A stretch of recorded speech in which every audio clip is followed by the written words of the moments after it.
The Tale of Wind.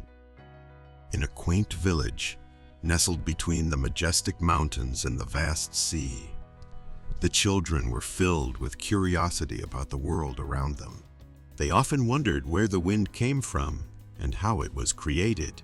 As they played in the fields and climbed the hills, they felt the wind's gentle touch on their faces and heard it rustle through the trees, and their curiosity only grew. One day, a wise old traveler named Professor Breezes arrived at the village. He was known far and wide for his knowledge of the world and its many wonders. The children, eager to learn from his vast wisdom, gathered around him as he sat beneath a large oak tree. They asked excitedly, "Professor Breezes, where does the wind come from? Can you tell us its story?" The wise old traveler smiled, delighted by the children's inquisitive nature.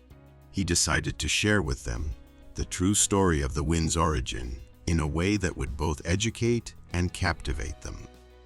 "Children," he began, "the wind is born from a wondrous dance between the sun and the earth. You see, the sun's warmth heats up our planet. However, it doesn't heat everything evenly. Some places get warmer faster than others.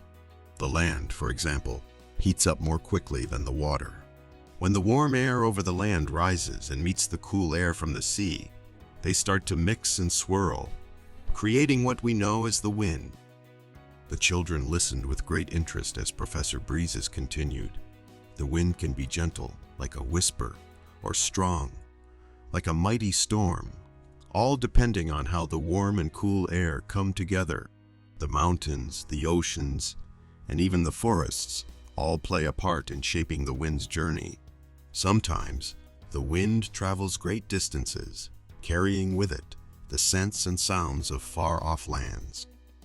He went on to explain the many important roles that the wind played in nature. It helped to spread seeds, allowing plants and flowers to grow in new places and creating lush landscapes that provided homes for countless creatures. The wind also carried the sweet songs of birds, enabling them to communicate with one another across great distances. It played a vital role in the water cycle as well, helping to form clouds that would eventually bring life, giving rain to nourish the earth. Professor Breezes spent hours answering the children's questions, explaining how the wind affected everything from the smallest insect to the tallest tree. He shared stories of how people throughout history had harnessed the power of the wind to sail ships across the oceans, grind grain in windmills, and generate clean energy with wind turbines. As the children listened to Professor Breezes' explanation, they gained a new understanding and appreciation for the wind that blew through their village. They realized that it wasn't just a magical force, but a natural phenomenon that resulted from the delicate balance between the sun and the earth and the interplay of various elements. From that day on, the children marveled at the wind's power and grace, knowing that it was born from the beautiful dance between the sun and the earth. They would often stand on a hilltop, feeling the breeze on their faces and watching the wind's effects on the world around them, grateful for the wisdom Professor Breezes had shared with them. And as they grew older, they passed on this knowledge to future generations, ensuring that the story of the wind's origin would never be forgotten